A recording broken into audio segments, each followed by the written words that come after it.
So how's everybody doing today? Hello? So Hello? we are going to read some books, but we're going to start Hello? with the two best readers in our household, Hello? Sasha and Malia Obama. They love to read. Who else loves to read here? We've got some readers here. All right. So, Malia, Sasha, you want to tell us what you are going to be reading? Okay, we're going to read. It's called A Sick Day for Amos McGee, written by Philip C. Stead and illustrated by Erin Stead. Okay. Okay, so Looks we're gonna like there are start. elephants involved there. Yes. All Okay. right. So here we'll show the pictures. Amos McGee was an early riser. Every morning, when the alarm clock clanged, he swung his legs out of bed and swapped his pajamas for a fresh pressed uniform. Here, just change the page. He would wind his watch and set a pot of water to boil, saying to the sugar bowl, "A spoon for my oatmeal, please, and 2 for my teacup." Belly full and ready for the workday, he'd amble out the door. Every day, Amos waited for the number 5 bus. Next stop, City Zoo. The bus driver would call, 6 a.m. right on time, he'd reply. Amos had a lot to do at the zoo, but he always made time to visit his good friends. He would play chess with the elephant, who thought and thought before making a move. He would run races with the tortoise, who never ever lost.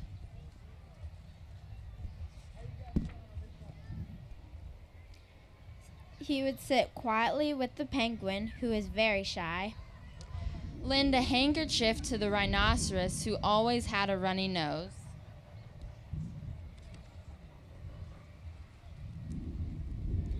And at sunset, read stories to the owl, who was afraid of the dark. One day, Amos awoke with the sniffles and the sneezes and the chills. He swung his achy legs out of bed, curled them back again, and said, "Ugh, I don't think I'll be going to work today."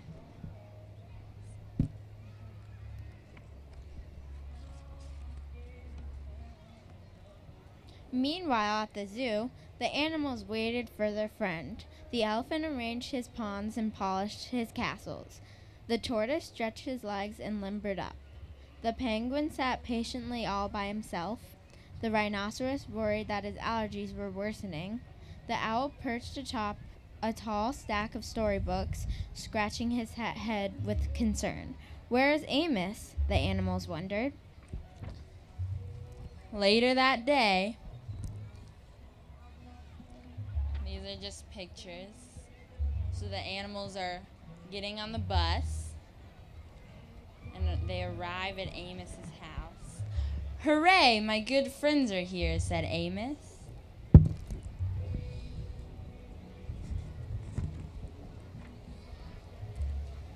The elephant prepared a game of chess. Amos thought and thought before making a move. "I'm too tired to run races today," said Amos to the tortoise. "Let's play hide and seek instead." So Tortoise hid inside his shell, and Amos hid beneath the covers.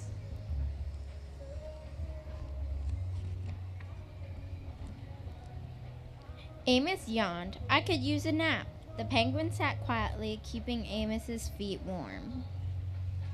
Achoo! Amos awoke with a sneeze. The rhinoceros was ready with a handkerchief.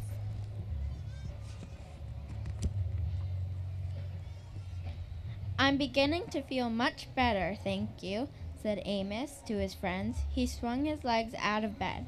Perhaps we will share a pot of tea." Amos wound his alarm clock. "It's getting late," he said. "After all, we have an early morning bus to catch." So Amos said goodnight to the elephant, and goodnight to the tortoise, and goodnight to the penguin, and goodnight to the rhinoceros, and goodnight to the owl, who, knowing that Amos was afraid of the dark, read a story aloud before turning out the light. The end. Yay! Nice job. Thank you. Amos had some good friends. You did. They were looking out for him. They were. Yep. Everybody needs good friends, right? Absolutely. All right, I'm going to be doing the next reading here. And this is one of the all-time classics. I love this book, Where the Wild Things Are. Who's read this book before? It is a great book, right? She loves it. You love this book, don't you? You want to come up here and sit with us? Okay. Everybody ready? Okay, now here's the only thing is like, do you have the book? Okay, so since you guys have read this book before, there are going to be certain parts where they start roaring and growling. I want everybody to do their best wild thing roar, okay? Not yet. You got to be ready. But is everybody going to be ready? Okay. Where the wild things are. The night Max wore his wolf suit and made mischief of one kind. Sorry, I'm having page troubles here. And another. Look, he's chasing the dog with a fork. His mother called him Wild Thing. And Max said, "I'll eat you up." So he was sent to bed without eating anything. His mom said, we're not going to have that. That very night, in Max's room, a forest grew. And grew. Help me out here, Sash.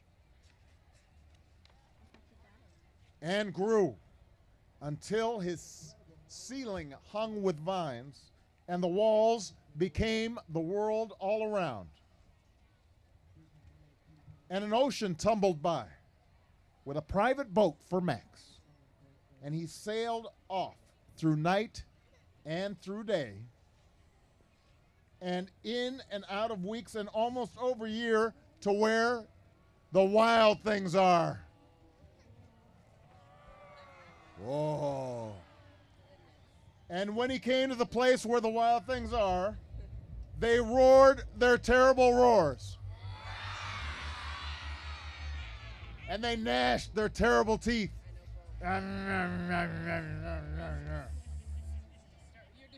You're disturbing Bo.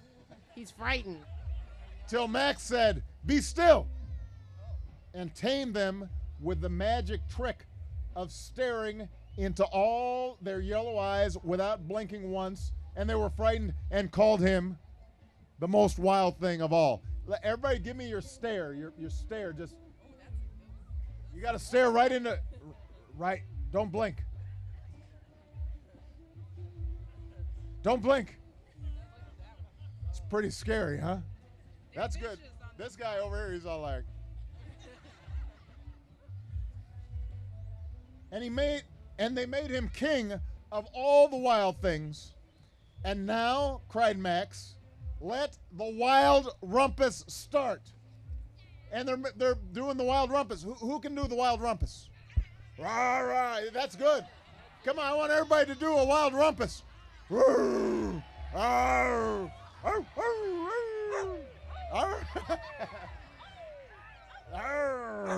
Yes. Yes. It's the wild rumpus. Now stop, Max said, and sent the wild things off to bed without their supper. And Max, the king of all the wild things, was lonely. And he wanted to be where someone loved him best of all. I think he's missing his mommy. Then all around from far away across the world, he smelled good things to eat. So he gave up being king of where the wild things are. But the wild things cried, "Oh, please don't go. We'll eat you up. We love you so." And Max said, "No." The wild things roared their terrible roars and gnashed their terrible teeth and rolled their terrible eyes. Roll your eyes. And showed their terrible claws. Where are your terrible claws? Oh, that's a good one. Those are good claws. But Max stepped into his private boat and waved goodbye and sailed back over a year and in and out of weeks and through a day and into the night of his very own room where he found his supper waiting for him, and it was still hot. Yay! Where the wild things are. You guys were excellent wild things. I'm very proud of you. One more roar. Ah. Good job. All right. I've got to get going. I've got to go to work. I'm gnashing my teeth. But the First Lady, I think, has a book to read as well. All right? See you guys. Okay. All right. Happy Easter, everybody.